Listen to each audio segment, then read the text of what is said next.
क्या बात कर रहे हो? यू आर वेरी पीछे, यू ऑल आर वेरी पीछे। अच्छा, टेस्ट की वजह से, ओके राइट। चलिए आइए आगे बढ़ते। अरे आगे बढ़ते हैं बच्चों। आज हम पढ़ेंगे एंटीबॉडी का स्ट्रक्चर। आज एक छोटा सा क्वेश्चन पूछूंगा मैं आपसे अभी थोड़ी देर बाद कि वैक्सीनेशन और इम्यूनाइजेशन में क्या डिफरेंस है। राइट, हाँ पूछ लिया था। बहुत ही बढ़िया, तो कुछ और पूछेंगे। ग्राफ्ट रिजेक्शन जो होता है, हाँ ग्राफ्ट रिजेक्शन वो किसकी वजह से होता है? एएमआई की वजह से कि सीएमआई की वजह से? एक एक बच्चे को याद रखना है, ये ग्राफ्ट रिजेक्शन सीएमआई की वजह से होता है। किसकी वजह से होता है? सीएमआई की वजह से, याद रखना। राइट, तो सबसे पहले एंटीबॉडी का स्ट्रक्चर देखो ध्यान से सारे बच्चे।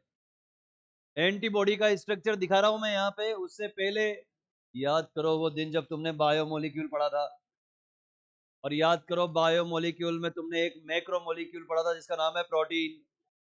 और याद करो प्रोटीन के 4 तरह के स्ट्रक्चर थे, प्राइमरी, सेकेंडरी, टर्शरी। प्राइमरी में केवल पेप्टाइड बॉन्ड थे, सेकेंडरी में पेप्टाइड प्लस, और टर्शरी में peptide plus hydrogen plus disulphide bond. कौन से बॉन्ड थे? सबको याद है ये बात? क्या ये बात सबको याद है कि प्रोटीन के टर्शरी स्ट्रक्चर में डाई सल्फाइड बॉन्ड भी थे? बहुत बढ़िया। देखो मेरी बात सुनो, अगर तुम मेरे साथ एंगेज होगे ना, हाँ, तो भैया मैं तुम्हें यही याद करा दूंगा क्लास में। तुम्हें घर पे जाके पढ़ना ही नहीं है, मैं बता रहा हूँ तुम्हें। और इस क्लास के बाद जो 10-15 मिनट का गैप है उसमें यही पढ़ के चले जाना, याद हो जाएगा। ठीक है, तो ध्यान से सुनो, वापस सुनो। प्रोटीन के जो 4 स्ट्रक्चर थे, देखो ये रिवीजन भी तो हो रहा है पगलो। प्रोटीन के जो 4 स्ट्रक्चर थे उसमें क्वाटरनरी स्ट्रक्चर जो था, उस क्वाटरनरी स्ट्रक्चर के एक एक पॉलीपेप्टाइड को क्या बोलते हैं? सब यूनिट। बिल्कुल सही जवाब। क्या बोलते हैं उसको? और उसका एग्जाम्पल क्या दिया था हमने? हीमोग्लोबिन। तो हीमोग्लोबिन में कितनी सब यूनिट? कितने हीम, कितने आयरन, कितने ग्लोबिन, कितने पोरफायरिन? सब 4। कितनी ऑक्सीजन जोड़ेगा? 4। हर सवाल का जवाब 4। क्लियर है? तो आपको याद है, आपको याद है कि प्रोटीन के टर्शरी स्ट्रक्चर में 3 तरह के बॉन्ड हैं। पेप्टाइड बॉन्ड भी है, हाइड्रोजन बॉन्ड भी है, और डाइसल्फाइड बॉन्ड भी है। बोलो क्लियर है क्या? अब सुनना ध्यान से, अब सुनना। अगर तुम्हें भूले बिसरे गीत याद आ रहे हो और तुम्हें प्रोटीन का प्राइमरी स्ट्रक्चर याद आ रहा हो, तो ऐसा धागे जैसे था। और तुमने वहां पे एक लाइन हाईलाइट की थी कि एक्सटेंडेड रिजिड रोड जैसा नहीं होता। याद है ना? एक्सटेंडेड रिजिड रोड जैसा नहीं होता, या तो यूं यूं यूं यूं, या यूं यूं यूं यूं। समझेगा नहीं? 2 तरह के थे ना पगले, एल्फा हेलिक्स और बीटा प्लेटेड। सबको याद है बात? क्लियर है क्या? जिन बच्चों को ये लग रहा है कि सर आप क्या बोल रहे हो, कुछ समझ नहीं आ रहा, वो आज जाके बायोमोलिक्यूल थोड़ा छींटे मार लेना। ठीक है, आ जाओ इधर देखो, इधर देखो। तो अगर प्राइमरी स्ट्रक्चर याद आ रहा हो मेरे बच्चों, तो उसमें एक तो था सी टर्मिनल, और एक था सी टर्मिनल वो है जिसके ऊपर कार्बोक्सिलिक एसिड ग्रुप था। एन टर्मिनल वो है जिसके ऊपर खत्म। ये सब याद आ गया? आ जाओ तो फिर चौड़ी चौड़ी बातें करते हैं, चौड़ी चौड़ी। ये दिख रहा है क्या आपको? आइए, अगर आपको याद आ रहा हो तो मैंने आपको बोला था एंटीजन और एंटीबॉडी आर ग्लाइकोप्रोटीन्स, यानी कि प्रोटीन्स। हाँ या ना? एंटीजन भी प्रोटीन है और एंटीबॉडी भी प्रोटीन है। और मैं तो कह रहा हूं पगलो, याद करो एक टेबल थी बायोमोलिक्यूल में जिसमें डिफरेंट टाइप ऑफ प्रोटीन्स थे। Hormones protein, enzyme protein, antigen antibody protein, receptors protein. तो बॉडी में देखो कितनी सारी चीजें सिर्फ और सिर्फ किसकी बनी है? प्रोटीन की। तो आज हम एंटीबॉडी का स्ट्रक्चर पढ़ रहे हैं, वो भी क्या है? प्रोटीन। आइए देखते हैं, बिल्कुल जीरो से पढ़ेंगे, बिल्कुल जीरो से। सारे बच्चे ध्यान से देखो, इधर देखो। इसके अंदर, इसके अंदर आपको कितनी पॉलीपेप्टाइड चेन नजर आ रही है? 4। 1 2 3 4। 2 छोटी, 2 बड़ी, 2 छोटी छोटी और 2 बड़ी बड़ी। बोलो क्लियर है क्या? ध्यान से देखना सारे बच्चे, ध्यान से देखना। दम नहीं है उसकी जो हमसे कोई भी सवाल पूछे और हमें ना आए। इधर देखो, आओ इसका पोस्टमार्टम करते हैं। तुमने किया ही नहीं होगा कभी, देखो ध्यान से। ओहो, एन टर्मिनल, ओहो सी टर्मिनल। तो जब मैं एक सिंगल पॉलीपेप्टाइड को कंसिडर करता हूं तो ये प्रोटीन का प्राइमरी स्ट्रक्चर है। ये क्या है? प्रोटीन का प्राइमरी स्ट्रक्चर। और पगलो तुम्हें याद आ रहा हो तो मैंने बोला था कि प्रोटीन के जो प्राइमरी स्ट्रक्चर है यानी कि वो धागे जैसी स्ट्रक्चर वो यू यू यू हो जाएगी तो सेकेंडरी, और ऐसे यू यू वाले बहुत सारे मिल गए तो टर्शरी, और ऐसे बहुत सारे मिल गए तो क्वाटरनरी किससे बना है? टर्शरी से। टर्शरी किससे बना है? और सेकेंडरी किससे बना है? तो मुझे नहीं पता आज की तारीख में कि एंटीबॉडी जो कि प्रोटीन है ये कौन सा स्ट्रक्चर है, मुझे नहीं पता। तो हम क्या कर रहे हैं? पोस्टमार्टम कर रहे हैं। तो देखो हमने ये निकाली एक, ये देखो ये N terminal C terminal, N term O where is N, where is N, हाँ N terminal C terminal, N terminal C terminal, बोलो क्लियर है क्या? तो ये सब क्या है? प्राइमरी स्ट्रक्चर से पॉलीपेप्टाइड चेन है, कोई पंगा नहीं है इसमें, सबको क्लियर है, क्रिस्टल क्लियर है। डेफिनेट सी बात है कि इसमें रंग बिरंगे से ये दिए हैं तो ये हाइड्रोजन बॉन्ड और पेप्टाइड बॉन्ड से जुड़े हुए डिफरेंट अमीनो एसिड्स होंगे। ओ हाँ याद आया, याद आया। देखो ऐसे मजा आएगा पढ़ने में जब पढ़ रहे हैं ये वाला चैप्टर और रिलेट कर रहे हैं दूसरा वाला, तब आनंद की प्राप्ति होगी। नहीं तो एनसीईआरटी पढ़ लेना घर पे जाके, मजा नहीं आएगा। देखो याद करो वो दिन जब मैंने आपसे बोला था कि प्रोटीन्स आर हेट्रोपॉलीमर्स, यानी कि प्रोटीन जो होते हैं वो केवल एक ही तरह के एमिनो एसिड से मिलके। तो कोई तुमसे बोले पगलों की ये रंग बिरंगे काहे हैं भाई, बता दोगे ना? अलग अलग तरह के एमिनो एसिड का रिप्रेजेंटेशन है। अभी आपस में पेप्टाइड बॉन्ड से जुड़े होंगे, हाइड्रोजन बॉन्ड से जुड़े होंगे, और ये रहा आपके सामने कौन सा बॉन्ड है? गिनो कितने डाइसल्फाइड बॉन्ड है, सारे बच्चे गिनो। 16। तो एनसीईआरटी के डायग्राम में लिख लो 16 डाइसल्फाइड बॉन्ड। एनसीईआरटी का डायग्राम निकाला जाए बालक, एनसीईआरटी का डायग्राम निकालो नौजवान, और उसमें लिखो, क्या लिखो? Number of disulphide bond 16। NCERT कहाँ है आपकी? तो अब तू भी हो जा गायब, कपड़गंजू कहीं का, गायब कहाँ हो गई? तू काहे नहीं छूट जाता कभी रूम पे? तेरे कपड़े कपड़े आ जाए केवल यहाँ पे आके बैठ जाए। एनसीईआरटी के बगैर आया मत करो यहाँ पे। अगर तुम एनसीईआरटी के बगैर आओगे तो नीचे से थोड़ा थोड़ा, समझ रहे हो? और आज बच्चे कम क्यों आए ये? कल छुट्टी है तो आज, ओ अच्छा, ओ क्या यार, अलग लेवल के लोग हैं भाई। चलो आ जाओ, इधर आ जाओ, वापस देखो, वापस देखो। अब जो बात मैं बताने जा रहा हूँ वो ना तो तुमने कभी पढ़ी होगी ना तुमने कभी सोची होगी, ठीक है?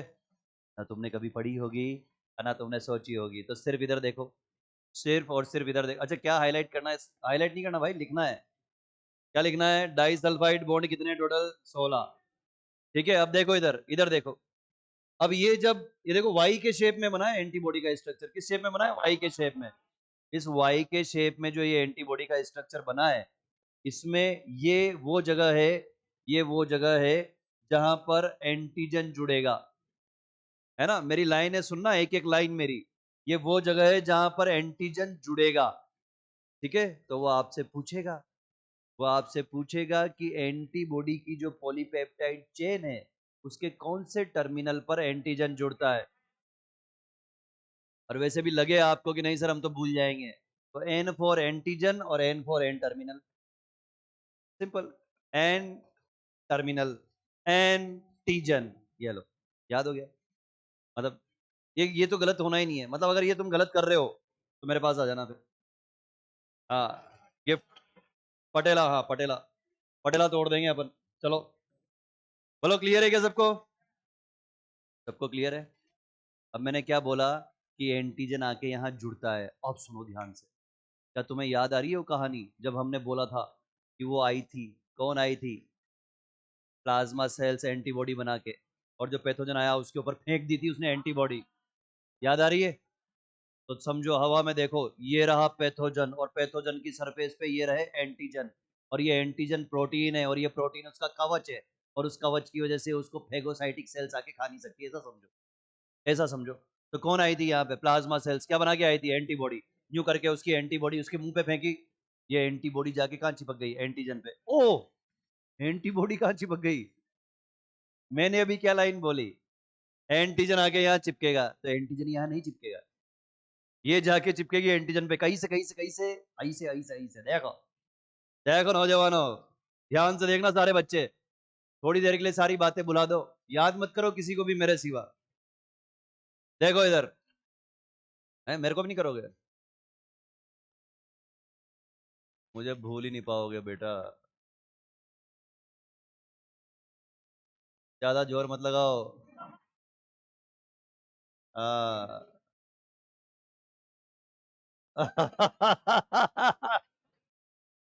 चलो देखो इधर देखो, समझो ये पैथोजन है नौजवानों, ये क्या है? पैथोजन। और इस पैथोजन की सरफेस पे वो क्या है? एंटीजन। अब ये आएगी और क्या फेंक देगी? एंटीबॉडी। ओ देखो, ध्यान से सुनना जो बता रहा हूं मैं, ध्यान से सुनना। अब देखो देखो देखो देखो देखो, अरे हाँ यार सही बोल रहे हो सर आप, ये देखो ये देखो ये देखो, ऐसा कुछ होगा मामला। ये क्या है? ये पैथोजन, पैथोजन की सरफेस पे ये क्या है? एंटीजन। ये जाएगी एंटीबॉडी, ऐसे और ऐसे चिपक जाएगी। देखो सॉकेट है उसके लिए, सॉकेट। जब जाकर ये एंटीबॉडी उस एंटीजन पे चिपकेगी, तो एंटीबॉडी भी प्रोटीन है और एंटीजन भी प्रोटीन है। ये प्रोटीन उस प्रोटीन की स्ट्रक्चर को बिगाड़ देगा, और इसी को आप बोलते हो डीनेचुरेशन ऑफ प्रोटीन। समझ में आया? या न्यूट्रलाइजेशन ऑफ प्रोटीन। जैसे ये जाके उसके ऊपर चिपकेगा, उसके प्रोटीन को तोड़ देगा, फेगोसाइटिक सेल्स रेडी बेटी, हम क्या बोलेंगे? चू, ये जाएगी और खा जाएगी उसको। बात समझ में आ रही है कि नहीं आ रही? कचू कचू समझ में आया? तो तुम्हें तुम्हें 5 तरह की एंटीबॉडीज पता है। गम दे, गम दे नहीं पता? नहीं पढ़ाया क्या मैंने? नहीं पढ़ाया? वेल वेल वेल, ठीक है, अभी पढ़ाएंगे। अभी पढ़ाएंगे। IgG, IgA, IgM, IgD, IgE. कितनी तरह की है? 5 तरह की एंटीबॉडीज हैं। चलो मैं लिख देता हूँ। हाँ, खोया खोया बैठा है पगले, क्या हुआ तुझे? हाँ, इधर देख बेटा, इधर देख यार। चलो, हाँ, अरे बहुत बढ़िया बहुत बढ़िया।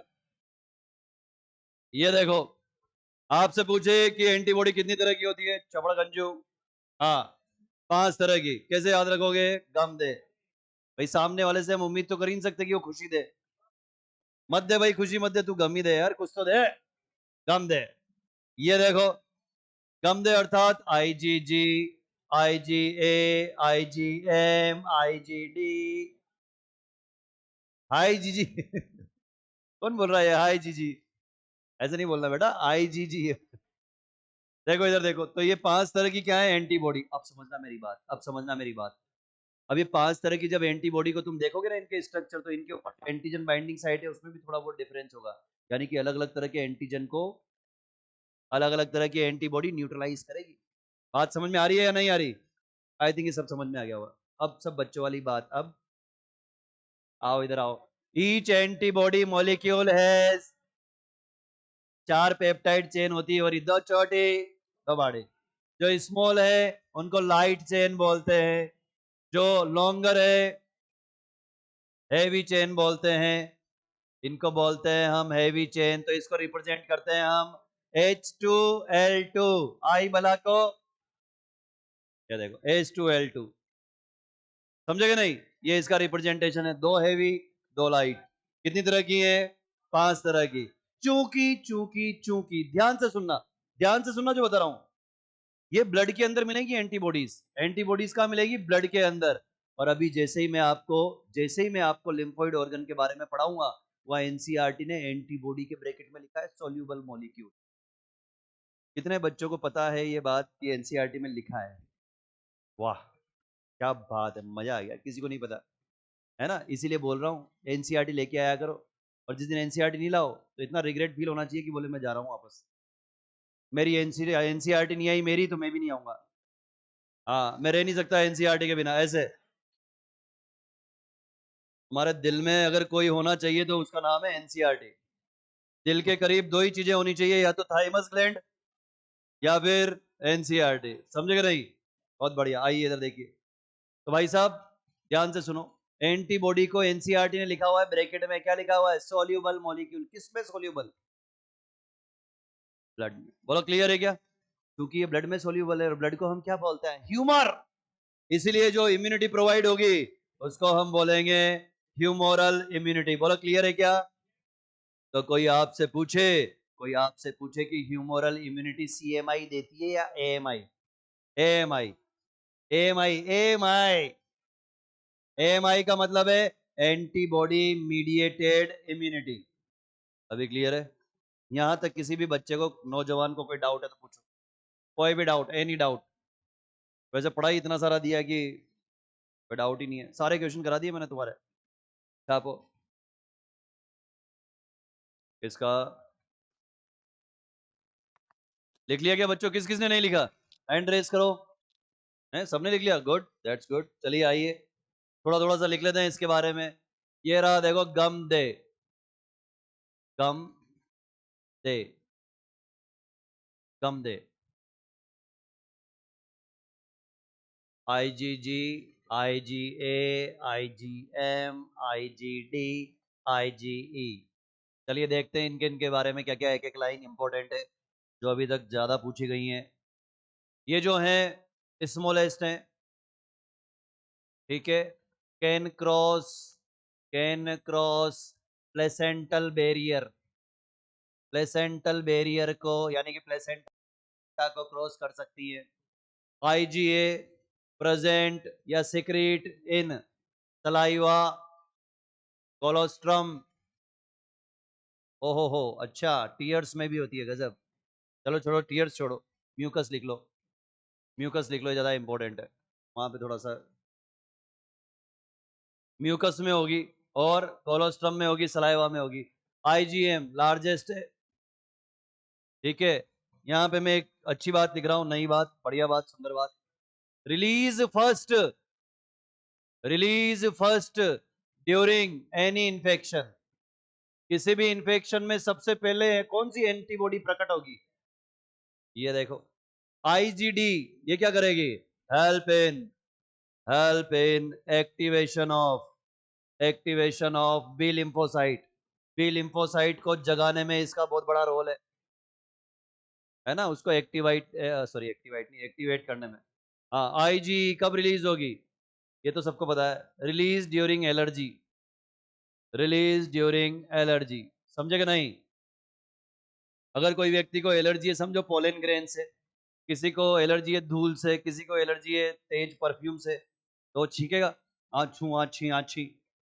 हाँ, तो उस दौरान उसके ब्लड में सबसे ज्यादा कौन सी एंटीबॉडी मिलेगी? ये तो तुमने देखा होगा, एंटीबॉडी का सॉरी एलर्जी का टेस्ट ऐसे ही करते हैं।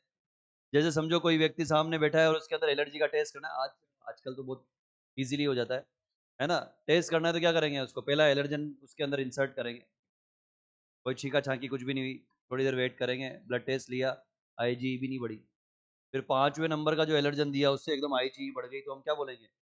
हाँ, कि इससे एलर्जी है इस भाई को।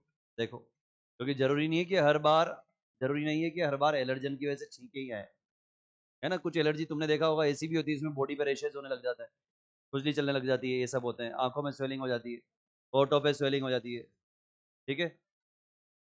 हाँ, एंटी हिस्टामिनिक है ये सब चीजें।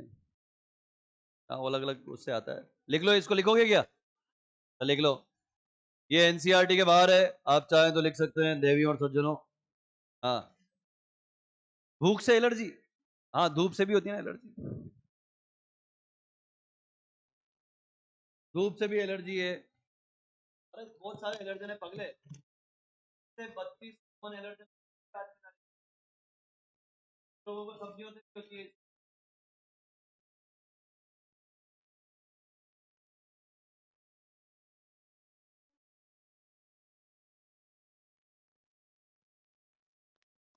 ये कुछ क्वेश्चन है बेटा, ये कुछ क्वेश्चन है आप लोगों के लिए, पर मैं आपको थोड़ा थोड़ा, मैंने अभी आपको बताया था, मैं फिर बताता हूँ एक बार। इम्यूनिटी दो तरह की होती है ना, और इम्यूनिटी दो तरह से प्रोवाइड की जाती है, दोनों में अंतर है, दोनों लाइनों में अंतर है। तो मैंने जो सेकंड लाइन बोली उसमें मैं क्या बोला? इम्यूनिटी दो तरह से प्रोवाइड की जाती है, तो ध्यान से सुनो। हमारी बॉडी में इम्यूनिटी प्रोवाइड करने के लिए कुछ सेल्स है जिनको आप WBC बोलते हो, आया ना। इम्यूनिटी प्रोवाइड करने के लिए हमारी बॉडी में कुछ सेल्स हैं, और इम्यूनिटी प्रोवाइड करने के लिए हमारी बॉडी में उन सेल्स से निकाले गए एंटीबॉडी भी है। तो समझ में आया? इम्यूनिटी दो तरह से प्रोवाइड की जाएगी, सेल्स के द्वारा, एंटीबॉडी के द्वारा। तो दो तरह की हो गई इम्यूनिटी, एक हो गई सेल मीडिएटेड इम्यूनिटी, एक हो गई एंटीबॉडी मीडिएटेड इम्यूनिटी। समझ में आया? तो ब्लड के अंदर एंटीबॉडीज रिलीज होंगी, वहां पे अगर पैथोजन आया तो एंटीबॉडी मार डालेंगी। कहीं टिश्यू के अंदर इन्फेक्शन हो गया तो तुम्हें पता है WBC ऐसे चली जाती है पतलियों के अंदर, डायपिडेसिस, तो वहां अंदर जाके वो उसको मार डालेगी। समझ में आया क्या? तो तुम्हारी पूरी बॉडी में अगर कोई पैथोजन घुस गया तो उस पैथोजन को मारने के लिए दो तरह की आर्मी है, उस पैथोजन को मारने के लिए। इधर देखो बेटा, इधर देखो, गोए गोए से फिर बैठे हो, इधर देखो, उधर क्या देख रहा है तू पगले? इधर देख मेरी आंखों में, हाँ तू इधर देख। पैथोजन जब बॉडी के अंदर जाएगा, तो उसको मारने के लिए दो तरह की आर्मी है हमारी बॉडी में, राइट? पहली आर्मी जो है वो सेल्स की बनी हुई है। पहली आर्मी किसकी बनी हुई है? सेल्स की। और दूसरी आर्मी बनी हुई है प्रोटीन की, का नाम एंटीबॉडी है। समझ में आया? तो इम्यूनिटी कितनी तरह से प्रोवाइड की जाएगी? दो तरह से, सेल्स के थ्रू और एंटीबॉडी के थ्रू। जो सेल्स के थ्रू की जाए, जो एंटीबॉडी के थ्रू की जाए। अब अगला सवाल 1 करोड़ रुपए के लिए ये रहा आपके सामने। मुझे ये बताइए कि एंटीबॉडी कौन बनाता है, बी लिम्फोसाइट या टी लिम्फोसाइट? बिल्कुल सही जवाब, बी लिम्फोसाइट बनाती है। एंटीबॉडी कौन बनाती है? B lymphocyte. और उसकी मदद कौन करती है? T lymph.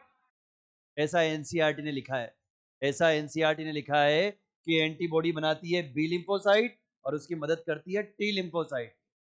क्लियर है सबको? पक्का? अरे बोलो। और ये एनसीईआरटी की 2 लाइनों से मेरा तो पेट नहीं भरा भैया, तुम्हारा भर गया क्या? तो आइए रोहित सर के अंदाज में पढ़ो, आओ ये देखो। हाँ, इसको पढ़ने के बाद, ये जो बता रहा हूं ना ये कहानी, इसको पढ़ने के बाद सारे क्वेश्चन सोल्व, सारे। एनसीईआरटी की लाइन यूं लगेगी क्या है यार, क्या हलवा, समझेगा नहीं? तो थोड़ी देर के लिए इसको मत देखो, ये क्या लिखा है मुझे देखो, सारे बच्चे। हाँ, लाइट ध्यान जा रहा है? कोई बात नहीं, देख लो उधर भी देख लो, थोड़ा थोड़ा बीच में देखो।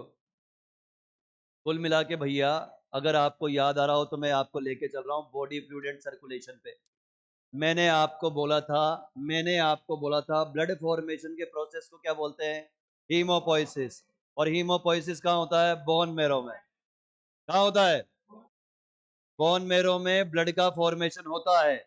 और ब्लड का फॉर्मेशन जब मैं बोल रहा हूं मतलब आरबीसी बोन मेरो में बनेगी, डब्ल्यूबीसी बोन मेरो में बनेगी, प्लेटलेट्स बनाने वाली सेल्स का नाम मेगा कैरियोसाइट। क्या बात है, मजा आ गया, सारे बच्चों को सारे सवालों के जवाब पता है। क्लियर है सबको? तो अभी मैं आरबीसी की बात नहीं कर रहा यहाँ पे, अभी मैं प्लेटलेट्स की भी बात नहीं कर रहा, अभी मैं डब्ल्यूबीसी की बात कर रहा हूँ। डब्ल्यूबीसी में भी जो 5वें तरह की पढ़ाई थी लिम्फोसाइट, उसकी बात कर रहा हूँ। तो रात को कोई 3 बजे उठा के तुमसे पूछे कि बता पगले लिम्फोसाइट कहाँ बनती है? बोन मेरो में। लिम्फोसाइट एक तरह की डब्ल्यूबीसी है जो बोन मेरो में बनेगी। बोलो क्लियर है क्या? कहाँ बनेगी? बोन मेरो में। बोन मेरो में क्या होती है? स्टेम सेल्स होती है, ये भी बता चुका हूं मैं। बोन मेरो में स्टेम सेल्स होती है, टोटीपोटेंट सेल्स होती है। उनके पास जाओ, 500 रुपए का नोट सरकाओ और उनसे बोले टी लिम्फोसाइट बना दे, बोले हाँ। बी लिम्फोसाइट बना दे, बोले हाँ। सिर्फ लिम्फोसाइट बनाऊंगी। सुना ध्यान से, मैं जो बोल रहा हूँ मेरा एक एक कंसेप्ट सुनना। बोन मेरो को पैसे दिए, बोन मेरो में किसको दिए पैसे? स्टेम सेल्स को। और क्या बोला कि भैया टी और बी लिम्फोसाइट बना दे, उसने मना कर दिया। उसने क्या बोला? मैं सिर्फ लिम्फोसाइट बनाऊंगी, और ये जो लिम्फोसाइट मैं बना रही हूं इसको एंटीबॉडी बनाना नहीं आता, इसको एंटीबॉडी बनाना नहीं आता, मैं जो बना के दे रही हूँ 500 रुपए में इतना ही काम होगा। किसने बोला? बोन मेरो की स्टेम सेल्स ने। तो हमने जाके क्या बोला स्टेम सेल्स को? कहा ठीक है मेरी माँ, तू लिम्फोसाइट तो बना। तो भैया उसने लिम्फोसाइट बना दी। सारे बच्चे ध्यान से सुनना, समझो। बोन मेरो की स्टेम से, बोन मेरो मतलब हड्डी के बीच में जो मेरो है, उसने समझो कि 100 लिम्फोसाइट बनाई। कितनी? 100। अब हमने क्या बोला? ये 100 लिम्फोसाइट जो बनी है, ध्यान से सुनना, ये आगे तक काम आएगा, आगे तक लिम्फोइड ऑर्गन तक। ये जो 100 लिम्फोसाइट बनी है, इन 100 लिम्फोसाइट को एंटीबॉडी बनाना भी नहीं आता और पैथोजन को मारना भी नहीं आता। बोलो क्लियर है? कुछ भी नहीं आता इनको, ये अभी अभी पैदा हुई है, इनको ट्रेनिंग देने की जरूरत है, इनको ट्रेनिंग देनी पड़ेगी। तो हमने 50 लिम्फोसाइट को बोला तू एक काम कर, ट्रेनिंग लेने के लिए थाइमस में चल, और 50 को बोला तू एक काम कर, थाइमस ये बोन मेरो के अंदर ही ले ले ट्रेनिंग। कुछ समझ में आया? 100 लिम्फोसाइट कहाँ बनी है? बोन मेरो के अंदर। आदि को ट्रेनिंग लेने के लिए कहाँ भेज दिया, और आदि को क्या बोला, तुम यही ले लो होम टाउन में। आधे तो कोटा आगे पढ़ने के लिए और आधे कहाँ रह गए, होम टाउन में। वही कहानी है। तो जो थाइमस में गई ट्रेनिंग लेने के लिए और वहां पे ट्रेनिंग लेके आई, ट्रेनिंग लेके आई, उनको बोला टी लिम्फोसाइट। क्या बोला? जो थाइमस में ट्रेनिंग लेने गई टी लिम्फोसाइट, जिन्होंने बोन मेरो में ही ट्रेनिंग ले ली बी लिम्फोसाइट। तो अगर मैं आपसे बोलूं कि टी लिम्फोसाइट और बी लिम्फोसाइट ट्रेंड लिम्फोसाइट है क्या? क्या इनको पैथोजन को मारना और एंटीबॉडी बनाना आता है क्या? यहां तक आई थिंक सबका कंसेप्ट क्लियर हो गया होगा। कोई डाउट है किसी को यहां तक? पक्का? अब देखो, टी लिम्फोसाइट जो होती है 4 तरह की होती है। टी लिम्फोसाइट 4 तरह की होती हैं और बी लिम्फोसाइट 2 तरह की होती हैं। तो ध्यान से सुनो, टी लिम्फोसाइट जो 4 तरह की हैं वो है क्या? उधर देख रहे हो सर? चलो देख लो, एक बार देख लो। Memory cells, T helper cell, T suppressor cell, T killer cell. ठीक है? 4 तरह की टी लिम्फोसाइट होती है, T memory, T suppressor, T killer और टी हेल्पर। घबराओ मत, आज की क्लास के बाद ये सब पता होगा तुम्हें ऐसे टिप्स पे। ठीक है? ये देखो, बी लिम्फोसाइट भी 2 तरह की होती है। एक होती है अगेन बी मेमोरी, उधर कौन सी थी? टी मेमोरी, और एक प्लाज्मा सेल। क्लियर है? कोई कंफ्यूजन? पक्का? बहुत बढ़िया। ये जो प्लाज्मा सेल्स होती है ना, बी लिम्फोसाइट की प्लाज्मा सेल, ये एंटीबॉडी बनाती है। समझ में आया? तो जरा बताओ लिम्फोसाइट कितनी तरह की होगी टोटल? 6 तरह की। इन 6 तरह की लिम्फोसाइट में से कौन सी लिम्फोसाइट है जो एंटीबॉडी बनाती है? ये एमबीबीएस का क्वेश्चन करा दिया मैंने तुम्हें, है ना? आप बोलोगे सर ये क्यों करा रहे हो एमबीबीएस का, हमसे तो एनसीईआरटी नहीं पढ़ी जा रही। क्योंकि अगर तुम्हें ये समझ में आ गया ना आज का ये, तो आने वाले जो 2-3 पेज हैं सब साफ। साफ मतलब साफ, खत्म। समझे कि नहीं? अब सुनो भैया कहानी, अब सुनो। मैं इसके साथ 2-3 चीजें और लपेटने वाला हूँ। बहुत इंटरेस्टिंग है ये बातें, बहुत ध्यान से सुनना। तुमने नहीं पढ़ी होंगी, ध्यान से सुनो। तो होगा क्या, देखना मेरी तरफ देखो सारे बच्चे, सारे नौजवान इधर देखो। कोई भी इधर उधर देखता हुआ पाया गया तो फिर वो पाया नहीं जाएगा। इधर इधर देखो। अब सुनो ध्यान से क्या होता है, सारे बच्चे ध्यान से देखना। देखो, इधर से आएगा पैथोजन, ये रहा ब्लड। सारे बच्चे देखो, ये रहा ब्लड और इसके अंदर आया पैथोजन, और पैथोजन आके खड़ा हो गया ये। और पैथोजन क्या बोल रहा है कोई माई का लाल जो मुझे मार के दिखाए? क्यों? क्योंकि पैथोजन अपने चारों तरफ क्या लेके आया है? एंटीजन। प्रोटीन की कवरिंग एंटीजन लेके आया जो उसका कवच है। ठीक है? वो आ गया और चिल्ला रहा है कोई माई का लाल जो मुझे मार के दिखाए। और हम सब क्या है? हम सब हैं डब्ल्यूबीसी। ध्यान से सुनना, हम सब क्या है? हम सब मतलब तुम सब डब्ल्यूबीसी हो। तुम सब क्या हो बेटा? डब्ल्यूबीसी। ध्यान से सुनो। और ये रहा पैथोजन। मैं पैथोजन तो फिर मैं समझा नहीं पाऊंगा फिर। देखो समझो, ये रहा पैथोजन। हाँ, ये जो डेस्क है ये है पैथोजन, और ये आ गया ब्लड में, और ब्लड में तुम डब्ल्यूबीसी हो, अलग अलग तरह की डब्ल्यूबीसी बहुत सारी। राइट? अब सुनना ध्यान से। सबसे पहले तो ये पैथोजन बहुत शाना है, आते चिल्लाएगा नहीं, या आके चुपके से ब्लड में खड़ा हो जाएगा। ठीक है? चुपके से आके ब्लड में खड़ा हो जाएगा और देखेगा कि कोई डब्ल्यूबीसी पहचान रही कि नहीं पहचान रही। अब क्या होगा? अब सबसे पहले टी हेल्पर सेल आएगी। सबसे पहले कौन आएगी? T helper cell. बहुत ध्यान से सुनना मेरे कंसेप्ट, इधर उधर बिल्कुल मत देखो। टी हेल्पर सेल आएगी, टी हेल्पर सेल आके इसको पहचान लेगी, और टी हेल्पर सेल दोनों हाथ ऊंचे करके हल्ला मचाएगी। क्या बोलेगी टी हेल्पर सेल? ओ भैया, हाँ सभी जागो, एक्टिवेट हो जाओ। क्यों? पैथोजन आ गया। समझना मेरी बात। कौन चिल्लाया सबसे पहले? T helper.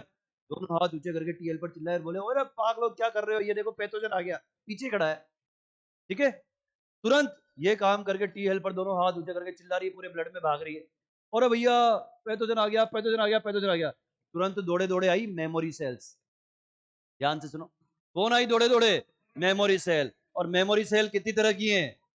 2 तरह की। एक का नाम टी मेमोरी, एक का नाम टी मेमोरी, एक का नाम बी मेमोरी। ध्यान से देखो, ध्यान से देखो, कौन कौन आई? T memory, B memory. ये रहा पैथोजन। कौन है ये? पैथोजन। राइट। अब देखो ये पैथोजन रहा, ये आई फटाफट से टी मेमोरी है। अच्छा पैथोजन, ये ले रजिस्टर लेके आई, रजिस्टर और पेन लेके आई कौन, टी मेमोरी। ध्यान से सुनो, टी मेमोरी ओके। अच्छा इसकी हाइट इतनी है, लेंथ इतनी है, वजन इतना है, ये इसका कलर है, इस कलर के कपड़े पहने, सारी डिटेल लिख ली। किसने, टी मेमोरी ने। ध्यान से देखो, टी मेमोरी ने सारी डिटेल लिख ली, डिटेल लिख के फोटो खींचा उसका डिटेल का और व्हाट्सएप कर दिया किसको, टी किलर को। टी किलर को किसको व्हाट्सएप किया, टी किलर को। टी किलर बोले अच्छा इस तरह का पैथोजन है, आते हैं हम। ठीक है, दूसरी आई बी मेमोरी, मेमोरी आई, बोले अच्छा इसकी सरफेस पे ये वाला एंटीजन है। देखो मैंने क्या बोला, बी मेमोरी ने केवल और केवल क्या देखा, बी मेमोरी, ओहो इसकी सरफेस पे ये वाला एंटीजन है, ये कवच है इसके ऊपर। कवच की सारी डिटेल लिखी, आज की डेट लिखी, है ना, और इसका टाइप ऑफ प्रोटीन लिखा, एंटीजन का टाइप ऑफ प्रोटीन, और फोटो खींच के भेज दिया किसको, प्लाज्मा सेल को। फोटो खींच के भेज दिया प्लाज्मा सेल को, और फोन कर दिया कि देख मैंने तेरे को फोटो भेज दिया है, पहली बार पैथोजन आया है और इसकी सरफेस पे प्रोटीन का ये वाला कवच है। प्लाज्मा सेल बोले अच्छा ये वाला है, रुको एंटीबॉडी बनाना स्टार्ट करते हैं। अब वो बैठी है, कढ़ाई ले ली, कढ़ाई के अंदर एंटीबॉडी बना रही है। इमेजिन करो सारी चीजें, कढ़ाई के अंदर क्या बना रही है, एंटीबॉडी, धनिया पुदीना अच्छी सब डाल दी उसमें चीजें, नमक और मिर्ची उर्ची डाल के क्या बना रही है, एंटीबॉडी। ध्यान से सुनो, ये जो एंटीबॉडी बन रही है पैथोजन स्पेसिफिक एंटीबॉडी बन रही है, एंटीबॉडी बना रही है। ठीक है, समझेगा नहीं। अब यहाँ पे खड़ी हुई है कौन, टी मेमोरी यही खड़ी हुई है। टी मेमोरी ने फोन कर दिया टी किलर को, बहुत टाइम लग रहा है यार आने में टी किलर को। और ये भाई साहब जो अभी गुस्सा आ गया इसको, इसको गुस्सा आ गया, बोले ओ तुम्हारी तो सामने सारा फोड़ डालूंगा, मार डालूंगा। कौन उछल रहा है, पैथोजन। ठीक है, इसने फोन किया टी किलर को, भाई कितनी देर में आ रहा है यार, ये तो उछल कूद मचाना शुरू कर दिया।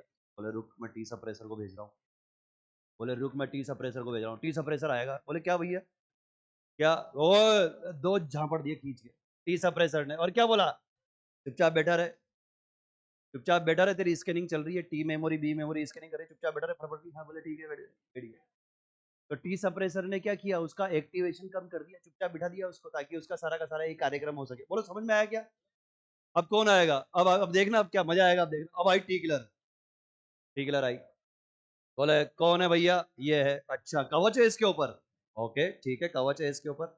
ये देखना, अब इस वाली जेब से निकाला जहर, सुनना, इस वाली जेब से निकाला जहर, जिसको बोलते हैं लिम्फोटॉक्सिन। लिम्फोसाइट ने जो टॉक्सिन बनाया है उसको क्या बोलते हैं, लिम्फोटॉक्सिन। ये जहर निकाला, ले फेंक दिया उसके ऊपर। या तो हाँ चीट नहीं, पूरा जहर फेंक दिया। या तो वो मर गया, या तो वो मर गया, या फिर वो एकदम से यूं बोले बोले तेरे जहर से हमारा कुछ नहीं हो रहा, तेरे जहर से हमारा कुछ नहीं हो रहा। ये बोले अच्छा, ले दूसरा हथियार ले। इधर से निकाला इसने परफोरिन। क्या निकाला, परफोरिन। परफोरिन, परफोरिन क्या है, एक प्रोटीन है। ये प्रोटीन जाके उसकी सरफेस पे चिपक जाएगा और उसमें छेद कर देगा, इतने छेद कर देगा कि वो कंफ्यूज हो जाएगा कि सांस कहां से ले, और समझ गए, अरे समझेगा नहीं। तो कोई तुमसे पूछे कि लिम्फोसाइट का चुलबुल पांडे कौन है भाई, टी किलर। टी किलर चुलबुल पांडे है लिम्फोसाइट्स का, समझेगा नहीं। उसने क्या किया देखो, परफोरिन फेंका तो उसकी बॉडी में छेद हो गया, बॉडी में छेद होते अंदर का माल बाहर, खत्म, पैथोजन खत्म। समझेगा नहीं, अगर समझो, अगर समझो, देखो ऊपर वाले का क्या मैकेनिज्म है शानदार। अगर समझो कि टी सप्रेसर भी नहीं आ पाया, है ना, टी किलर भी जिस बाइक से आ रहा था बुलेट पंक्चर हो गई, है ना, टी किलर भी नहीं आ पा रहा, टी सप्रेसर भी नहीं आ पा रहा, लेकिन प्लाज्मा सेल्स ने अपनी एंटीबॉडी बना के रेडी कर ली, वो पहले आ गई। समझना, वो पहले आ गई, वो आई, और उसके साथ साथ कौन आई, फेगोसाइटिक सेल्स, मोनोसाइट और न्यूट्रोफिल। मोनोसाइट और न्यूट्रोफिल बोल रही है खा जाऊं, खा जाऊं, खा जाऊं। इसने बोला अगले क्या खा जाऊं, क्या खाएगा भाई, क्या क्या खा जाऊं, है उसके चारों तरफ कवच है, कैसे खाएगा। रुक 2 मिनट, रुका दांत टूट जाएगा, रुक जा भाई रुक जा, करते व्यवस्था। ये इसने अच्छा ये एंटीबॉडी निकाली किसने, प्लाज्मा सेल ने, ये फेंका उसके ऊपर। फेंकते ही, और ये एंटीबॉडी अभी देखा था तुमने, ये एंटीबॉडी जाएगी उसके एंटीजन पे चिपकेगी, उसके एंटीजन पे टक टक टक टक टक तोड़ डालेगी चारों तरफ से। अब हम क्या बोलेंगे, जा खा जा। अब ये जाएगी और उसको खा जाएगी। तो देखो दो तरह से हमने पैथोजन की धज्जियां उड़ा दी, दो तरह से पैथोजन की धज्जियां उड़ा दी। ठीक है, समझ में आया। मेरे हिसाब से कोई डाउट नहीं रहना चाहिए, आज से पहले इतना बेहतर समझ में आया था। क्रिस्टल क्लियर हो गया सबको कि जब बॉडी में पैथोजन जाता है तो क्या क्या होता है। इसी के साथ ये वाला पार्ट समाप्त। क्लियर है। अब सुनो, अब सुनो ध्यान से, अब सुनो, अब सुनो। तुमने एक बहुत बेहतरीन डिजीज का नाम सुना होगा, बेहतरीन मतलब जिसने 25 मिलियन से ज्यादा लोग मार दिए, एड्स। हाँ, वर्ल्ड वाइड पूरे विश्व में 25 मिलियन से ज्यादा लोग मार चुके हैं अब तक एड्स, ठीक है। हाँ, तो सुनो ध्यान से, उसका वायरस आता है HIV। कौन आता है? HIV। ध्यान से सुनना, अब ये पैथोजन नहीं है, ये कौन है? HIV। ये रहा HIV वायरस, ये आया अंदर, ये शाना है, सबसे शाना है कौन? HIV virus. कहाँ आ गया? ब्लड में, ब्लड में आ गया, और इसको पता है पहले से कि सबसे पहले शोर कौन मचाएगी? T helper cell. कौन शोर मचाएगी? आया, आते ही टी हेल्पर सेल उधर मुंह करके बैठी थी, आया मुंह पकड़ा, खत्म। समझे कि नहीं? खत्म, आते ही सबसे पहले टी हेल्पर सेल को मार दिया, खत्म। नो हल्ला, नो गुल्ला, कोई हल्ला गुल्ला नहीं, खत्म। टी हेल्पर सेल खत्म। अब WBC के बीच में घूम रहा है HIV वायरस। और भाई क्या हाल है? बोला ठीक है बढ़िया। आप कौन? इधर किराए से रहने आया? अच्छा अच्छा। समझे कि नहीं? आराम से घूम रहा है HIV वायरस। उसकी नजर पड़ी अचानक से मैक्रोफेज पे, मैक्रोफेज उसको घूर रही है। समझ में नहीं आया मैक्रोफेज के अभी, क्योंकि इन सबको जगाने वाली मेमोरी सेल्स है ना। पर मैक्रोफेज घूर रही है यार, कोई अलग अलग सा लग रहा है, खा जाऊं कि नहीं खाऊं, तो क्या करूंगे, क्या करूं? कौन घूर रही है? मैक्रोफेज। HIV गया सीधा मैक्रोफेज के अंदर घुस गया, सीधा अंदर।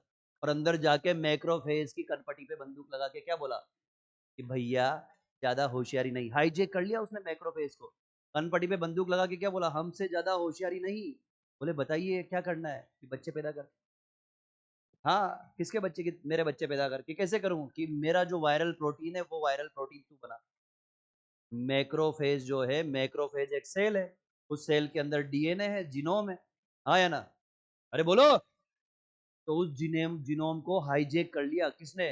वायरस ने जाके, HIV वायरस ने उसके जीनोम को हाईजेक कर लिया। और उससे बोला, मेरी लाइन सुनना ध्यान से, लिखा है NCERT ने, मैं अलग तरीके से बता रहा हूं। उसने बोला मैक्रोफेज से, क्या बोला? कि जब तक तू बच्चे पैदा करेगी तेरी सांसें चलेगी। ये डायलॉग सुनो, जैसे बसंती को बोला था। समझेगा नहीं? यानी कि तू जब तक वायरल प्रोजेनी प्रोड्यूस करेगी, जब तक जिंदा रहेगी। ये NCERT ने लिखा हुआ है। NCERT ने क्या लिखा हुआ है? निकालो HIV वायरस का डायग्राम, निकालो मैक्रोफेज वाला। हाँ, डायग्राम निकालो मैक्रोफेज वाला, निकालो जल्दी। देखो, उस डायग्राम के बिल्कुल एंड में देखो, नीचे नोट डाल के लिखा हुआ है। क्या लिखा हुआ है? पढ़ो अभी इसी वक्त। आई थिंक समझ में आ गया होगा। अरे क्रिस्टल क्लियर है क्या भाई? सबको समझ में आ गया? तो कोई आपसे पूछे कि HIV वायरस इतना खतरनाक क्यों है, तो मेरी ये आज की कहानी सुना देना उसको। HIV वायरस खतरनाक क्यों है, तो आज की मेरी कहानी सुना देना। किसी भी पैथोजन को मारने के लिए सबसे पहला हल्ला गुल्ला करने वाली टी हेल्पर सेल, और किसी भी पैथोजन को मारने के लिए दूसरी मैक्रोफेज। ये दोनों पे अटैक कर देता है। जब दोनों पे अटैक कर देगा तो इम्यून सिस्टम खत्म। और जब इम्यून सिस्टम खत्म तो इसके पीछे पीछे दूसरे बैक्टीरिया, वायरस, पैरासाइट सब अटैक कर जाएंगे। और जब सब अटैक कर जाएंगे तो जो व्यक्ति जिसको एड्स हुआ है, उस व्यक्ति को HIV की वजह से मौत नहीं मिलेगी, मौत मिलेगी बाकी जो दूसरे इन्फेक्शन उसकी बॉडी पे होंगे। तो HIV वायरस बॉडी में जाते ही सबसे पहले उसके इम्यून सिस्टम को सप्रेस कर देगा। उसके पास खड़ा हुआ व्यक्ति छींकेगा ना, 100%, बच्चा भी छींकेगा तो उसको जुकाम हो जाएगा। ये हालत है, इतना इम्यून सिस्टम वीक हो जाता है एड्स वाले पेशेंट का। तो मैंने लगभग लगभग सारी बातें लपेट दी, मेरे हिसाब से सब चीजें क्रिस्टल क्लियर होगी नहीं हुई? तो फिर आवाज ही नहीं निकल रही तुम्हारी तो। क्या सब क्लियर हो चुका है?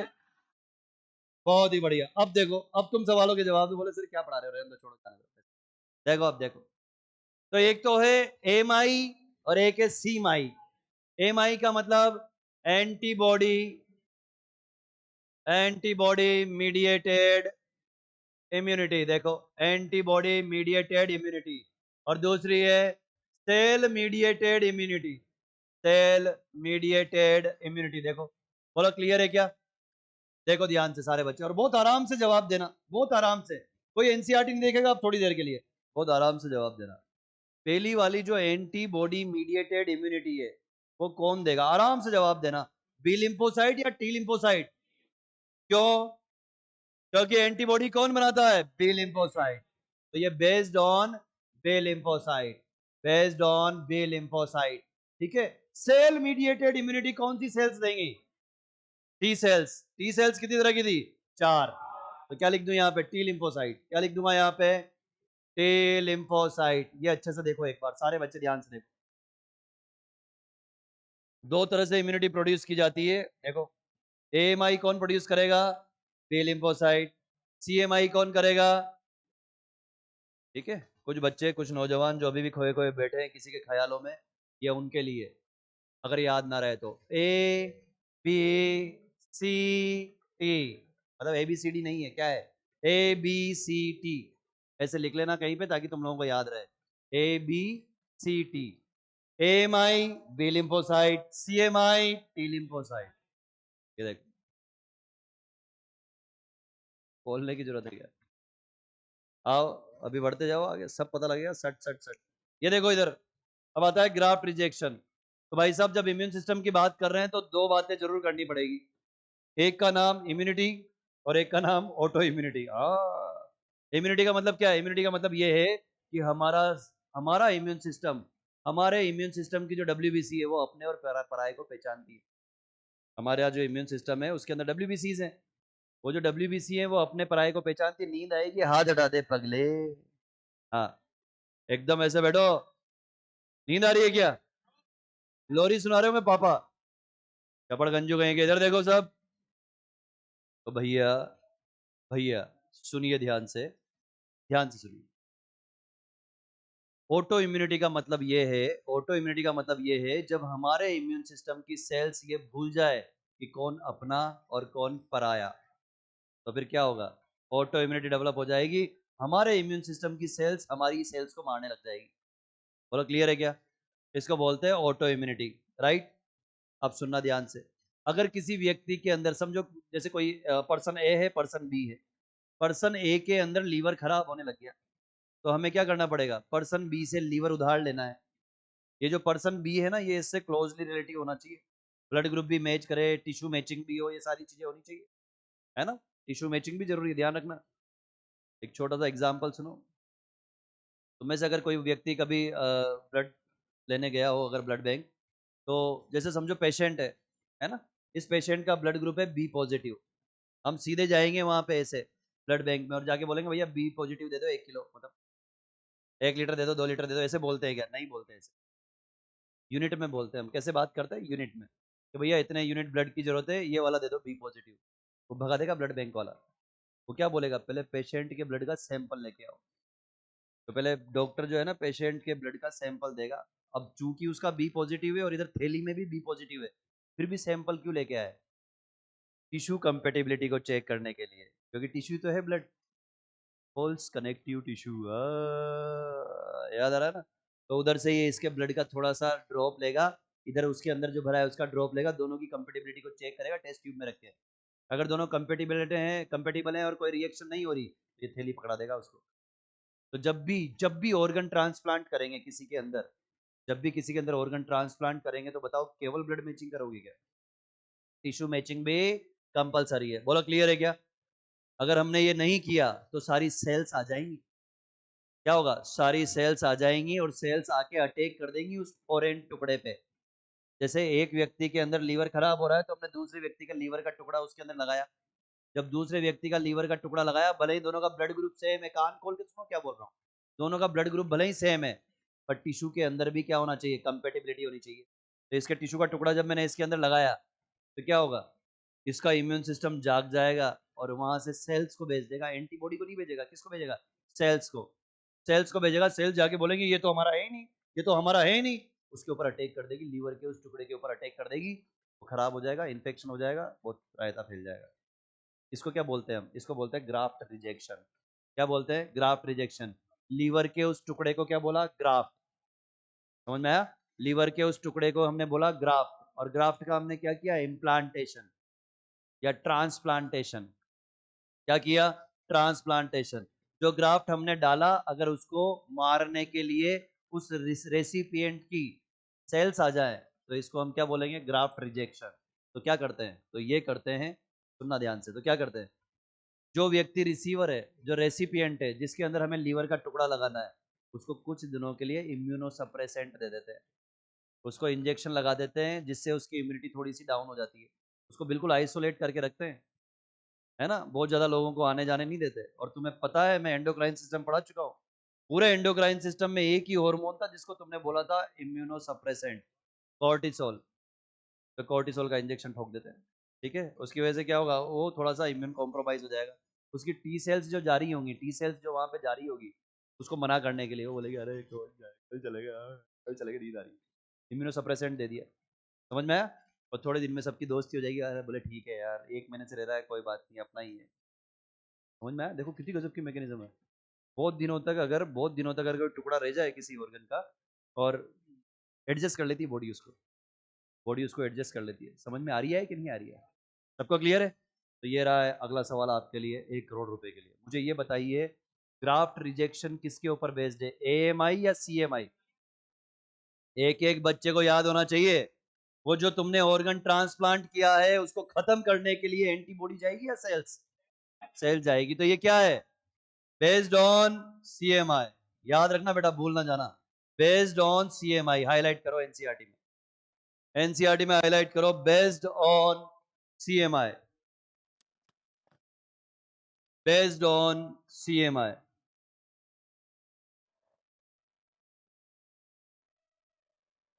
कर लिया हाईलाइट, ग्राफ रिजेक्शन में दिया हुआ है ना। हाँ, नहीं मिला, एलर्जी के ऊपर देखो,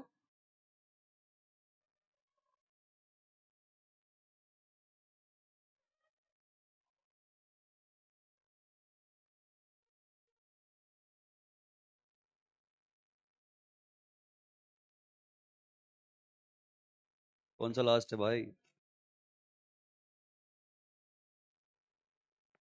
हाँ ये रहा, एक्टिव एंड पैसिव इम्यूनिटी के जस्ट ऊपर, एक्टिव एंड पैसिव इम्यूनिटी के जस्ट ऊपर देखो, यहाँ पे दिया हुआ है, करो हाईलाइट करो एनसीईआरटी में, हाईलाइट कर लिया। ये लो अगला सवाल, ये रहा आपके सामने, जवाब दो, किस किस की मैचिंग कराओगे, केवल ब्लड की, केवल टिश्यू की, या दोनों की?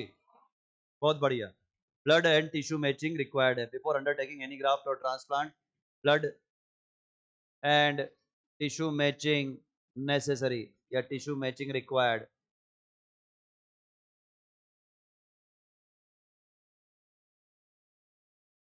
ये लो भैया, लिखो, लिख लो नौजवानों। नहीं, नहीं, वो धीरे धीरे धीरे धीरे कम हो जाएगी।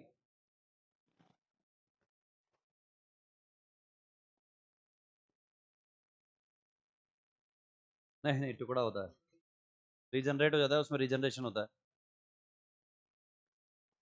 कितना मतलब, वो उसकी फंक्शनैलिटी के ऊपर होता है।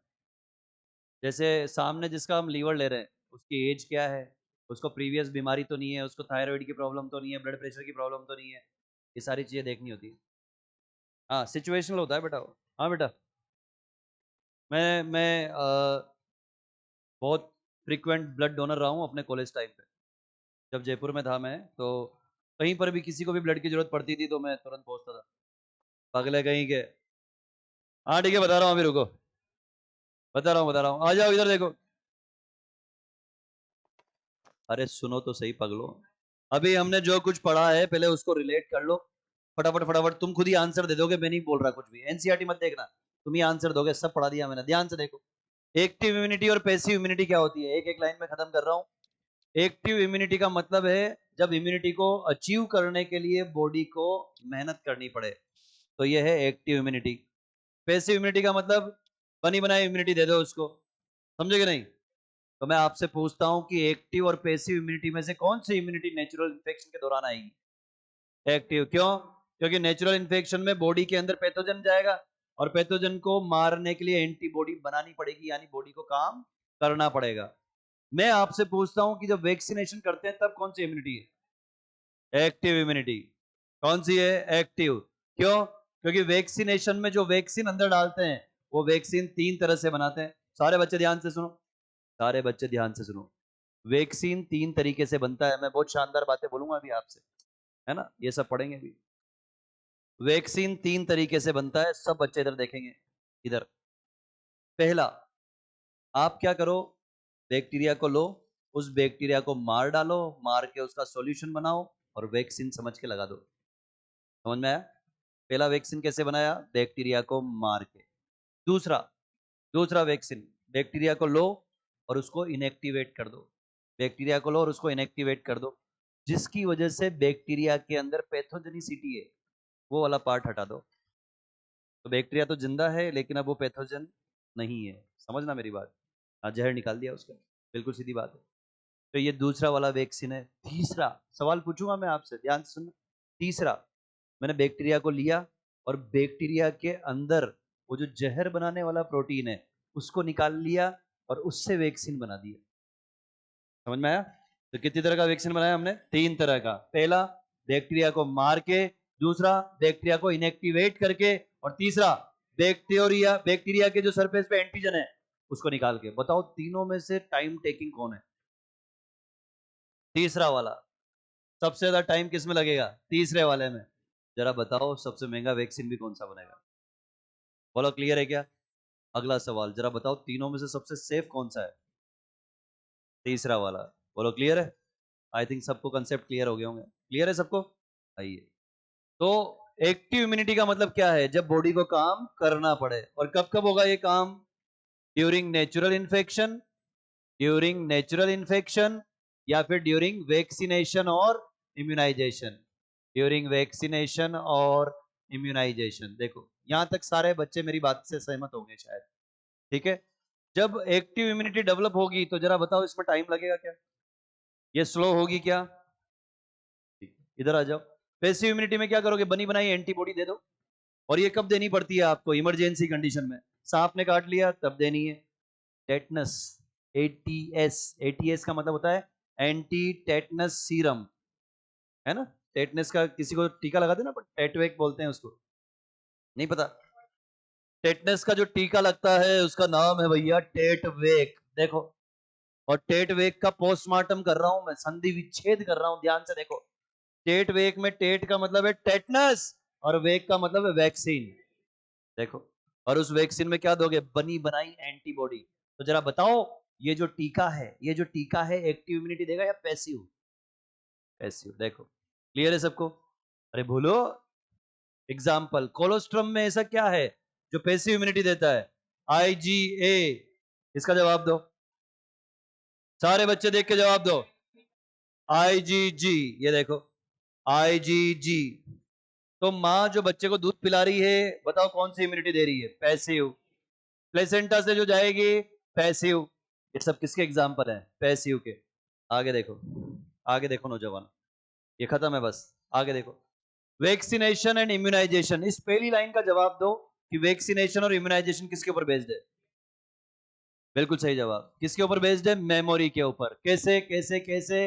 अभी अभी बताया पगलों, अभी अभी बताया, अभी अभी बताया। समझो किसी व्यक्ति को तुमने वैक्सीन लगा दिया, किसी व्यक्ति को तुमने टीका लगा दिया और उस टीके के अंदर उस बैक्टीरिया को, मरा हुआ बैक्टीरिया डाल दिया अंदर। वैक्सीन बना सकते हैं ना, बैक्टीरिया को मार के वैक्सीन बना सकते हैं। तो हमने क्या किया, किसी व्यक्ति के अंदर मरा हुआ बैक्टीरिया वैक्सीन के थ्रू अंदर लगा दिया। अब वो मरा हुआ बैक्टीरिया कहाँ चला जाएगा, बॉडी में। बॉडी में से कहाँ चला गया, ब्लड में। बॉडी में मतलब ब्लड में चला गया। अब ब्लड में वो मरा हुआ बैक्टीरिया पड़ा हुआ है, उसको देख के कौन चिल्लाएगा, टी हेल्पर सेल। कौन आएंगी, दो दौड़ी दौड़ी बहनें, बी मेमोरी और टी मेमोरी। और उसकी सारी की सारी वो देख, छुएंगी नहीं उसको कोई भी, सब देख लेंगे उसकी, है ना, कि ये इसका प्रोटीन है ये और वो। बी मेमोरी किसको फोन कर देगी, प्लाज्मा सेल को। प्लाज्मा सेल क्या बनाने लग जाएगी, एंटीबॉडीज।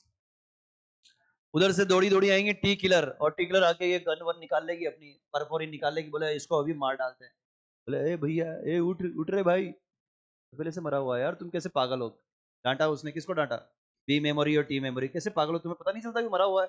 जबरदस्ती में सो रहा था आराम से, उठा दिया तुमने मुझे, ठीक है, वापस चला गया। अब इधर से दौड़ा दौड़ा कौन आया, प्लाज्मा सेल। बोले ओ भैया कहाँ है, मेरी एंटीबॉडी तैयार है। बोले सॉरी गलती हो गई। कि क्या हुआ, कि वो मरा हुआ था। तो फिर देखो वो डांट के गया, कौन, टी किलर। प्लाज्मा सेल बोलेगी अरे वाह गुड यार, अच्छा किया तूने, वो मरा हुआ है अभी, क्या पता कभी जिंदा भी आ जाए। तो अपनी एंटीबॉडी क्या है? तैयार। एंटीबॉडी क्या है? तैयार। अब अगली बार 3 साल बाद एक्टिव बैक्टीरिया अंदर आ गया, 3 साल बाद जिंदा बैक्टीरिया अंदर आ गया अपने आप नेचुरल इन्फेक्शन के थ्रू। कुछ समझ में आ रहा है मैं क्या पढ़ा रहा हूँ? तो नेचुरल इन्फेक्शन के थ्रू जिंदा बैक्टीरिया 3 साल बाद आ गया। आते ही सबसे पहले ये रजिस्टर निकालेगी, कौन? बी मेमोरी, टी मेमोरी, है ना? निकाला, और ये तो वही है 3 साल पहले आया था भाई। सीधे फोन करेगी किसको? कोई स्क्रीनशॉट नहीं भेजेगी, कोई फोटो नहीं भेजेगी, सीधा फोन करेगी किसको? प्लाज्मा सेल को। और क्या बोलेगी? तीसरे नंबर की अलमारी में चौथे नंबर के डब्बे में जो एंटीबॉडी रखी है वो लेके तुरंत आ। तीसरे नंबर की अलमारी में चौथे नंबर के डब्बे में जो एंटीबॉडी रखी है जल्दी लेके आ। क्या? क्यों? ये वही पैथोजन है पगला, 3 साल पहले जो मरा हुआ आया था, जिसकी डेड बॉडी आई थी। ये आया, आते ध खत्म। इसी को तो बोला था तुमने सेकेंडरी रेस्पॉन्स। और सेकेंडरी रेस्पॉन्स कैसा होता है? Fast, quick. बोलो हाँ या ना? आई थिंक सबको क्लियर है। तो कोई तुमसे पूछे कि वैक्सीनेशन और इम्यूनाइजेशन किसके ऊपर बेस्ड है? मेमोरी। किसकी मेमोरी? पहले इन्फेक्शन की। और पहला इन्फेक्शन कैसे करा था तुमने? वैक्सीन लगा के। और उस वैक्सीन के अंदर क्या था? ऐसे इमेजिन मत कर मैं डांस कर रहा हूं, मजे आ गया इसको, बोले सर डांस कर रहे हैं, अगला कहीं का। चलो आ जाओ, इधर आ जाओ। जरा बताओ, जब मैं बोल रहा हूं कि वैक्सीनेशन और इम्यूनाइजेशन मेमोरी के ऊपर बेस्ड है, तो इस मेमोरी को प्रोवाइड करने के लिए किस किस का नाम लिखूं? वेरी गुड, बी मेमोरी और T memory. B memory cells, हाँ सो जा। और टी मेमोरी सेल्स। देखो, B memory cells and T memory cells. देखो अब इनने क्या बोला है, एनसीईआरटी ने देखो क्या बोला है कि वैक्सीन दो तरह से बनाए जाते हैं। एनसीईआरटी ने क्या बोला? वैक्सीन दो तरह से बनाए जाते हैं। पहला, किसी भी पैथोजन का एंटीजन निकाल लो, वैक्सीन बना दो। दूसरा, इनएक्टिव या वीक पैथोजन का वैक्सीन बना दो। तीसरा कौन सा गायब कर दिया? किल्ड, मार डाला। तीसरा तो ये हो गया पहला, ये हो गया दूसरा, तीसरा इन्होंने गायब कर दिया। कौन है वो तीसरा? Killed pathogen. पैथोजन को मार डालो और उसका वैक्सीन बना डालो। आइए अगला देखो, पैसिव इम्यूनाइजेशन। जब हम परफॉर्म्ड नहीं है, प्री फॉर्म्ड, पहले से बनी हुई एंटीबॉडी का इंजेक्शन लगाते हैं। दो केस में लगा सकते हैं, अभी अभी बताया। एक तो सांप काटिंग, सांप बाइटिंग। और दूसरा anti tetanus serum. Anti tetanus serum, देखो एंटी टेटनस सीरम। लास्ट देखो, हेपेटाइटिस बी वैक्सीन। ठीक है, यीस्ट से बनाएंगे। और कौन सी टेक्नोलॉजी से बनाएंगे? रिकॉम्बिनेंट डीएनए टेक्नोलॉजी से। Bye recombinant DNA technology. Bye recombinant DNA technology. ठीक है, कितने बच्चों को समझ में आ गई लास्ट वाली लाइन? बायोटेक में पढ़ेंगे। कहां पढ़ेंगे? लेकिन बायोटेक में पढ़ने से पहले छींट है। आ जाओ, आ जाओ, सुनो ध्यान से, सुनो फटाफट। हाँ, इसके बाद तुम्हारा वो दृष्टिकोण का सेशन है। सुनो, टाइम वेस्ट मत करो, सुन लो। टाइम वेस्ट मत करो, सुन लो। सुनो ध्यान से, कोई नहीं जाएगा कहीं पे भी। हाँ 2 मिनट रुको, सारे बच्चे ध्यान से सुनो। सब चीजें होती रहेंगी, चलने दो। तुम मेरी तरफ देखो सारे बच्चे। देखो भाई, एक केस 1 बता रहा हूं, एक केस 2 बता रहा हूं। केस 1 सुनो। तुमसे बोला जाए कि हेपेटाइटिस बी का वैक्सीन बनाना है। क्या बनाना है? हेपेटाइटिस बी का वैक्सीन। तो केस 1 सुनो। मैंने एक बहुत बड़ा स्टील का वो ले लिया, चैम्बर। बहुत बड़ा स्टील का चैम्बर ले लिया और उसमें हेपेटाइटिस बी वायरस को रख दिया। ध्यान से सुनना। बहुत बड़ा चैम्बर लिया, उसमें हेपेटाइटिस बी वायरस को रखा। और उस हेपेटाइटिस बी वायरस की क्या कराई? ग्रोथ कराई, मल्टीप्लीकेशन कराया। और 1 लाख हेपेटाइटिस बी वायरस बना लिए। Case 1, 1 lakh hepatitis B virus बना लिए मैंने उस बड़ी वेसल के अंदर, स्टील की वेसल के अंदर। और 1 लाख वायरस से मैंने क्या किया? वहां से कुछ वायरस को निकाला, उनको मारा और वैक्सीन बनाया। फिर कुछ वायरस को निकाला, मारा, वैक्सीन बनाया। ये हो गया केस 1। अब सुनो केस 2। केस 1 जो है वो सही है, हाँ कोई प्रॉब्लम नहीं है, बना सकते हैं। अरे हाँ या ना? पर एक गड़बड़ है। गड़बड़ क्या? अगर सोचो 2 मिनट के लिए, वो स्टील का टैंक फट गया तो 1 लाख वायरस हेपेटाइटिस बी के फैल जाएंगे। तुम तो चाह रहे थे कि वैक्सीन बन जाए, तुमने और निपटा दिए 2-4 लोग, 2-4 लाख लोग निपटा दिए। समझे कि नहीं? तो फिर दिमाग लगाया किसने? साइंटिस्टों ने। उन्होंने कहा इसको ऐसे नहीं बनाएंगे, इसको रिकॉम्बिनेंट डीएनए टेक्नोलॉजी से बनाएंगे। तो सुनो केस 2, मेरी तरफ देखो, मोबाइल बाद में चलाना, इधर देखो। केस 2 सुनो ध्यान से सारे बच्चे। केस 2 क्या है? इधर से उठाया वायरस, सुनना ध्यान से। इधर से उठाया वायरस, सारे बच्चे सुनो, उस वायरस के अंदर से वो जीन निकाली जिसकी वजह से वो इन्फेक्शन करता है। उस वायरस के अंदर से वो जीन निकाली जिसकी वजह से वो इन्फेक्शन करता है, एंटीजेनिक प्रोटीन बनाता है। उस जीन को निकाला, देखो देखो देखो, जीन को निकाला, एक प्लाज्मिड लिया। प्लाज्मिड क्या होता है? DNA, circular DNA. इसको निकाला और इसके साथ चिपका दिया। इस सर्कुलर डीएनए को जिसके साथ मैंने वायरस की जीन चिपकाई है, इसको एक बैक्टीरिया के अंदर पहुंचा दिया, और इस बैक्टीरिया को पहुंचा दिया उस स्टेनलेस स्टील के डब्बे में, और इस बैक्टीरिया को खिलाई पिलाई कराई, और ये बैक्टीरिया एक से हो गया 1 लाख। अगर ये टैंक फट भी गया तो ये बैक्टीरिया ज्यादा हार्मफुल नहीं है। समझ में आई बात? आराम से हम क्या करेंगे, उस बैक्टीरिया के अंदर से क्या निकाल लेंगे, वो प्रोटीन निकाल लेंगे जो अब 1 लाख गुना बढ़ चुकी है। आई थिंक समझ में आ गया होगा। क्लियर? चलो, जाना नहीं?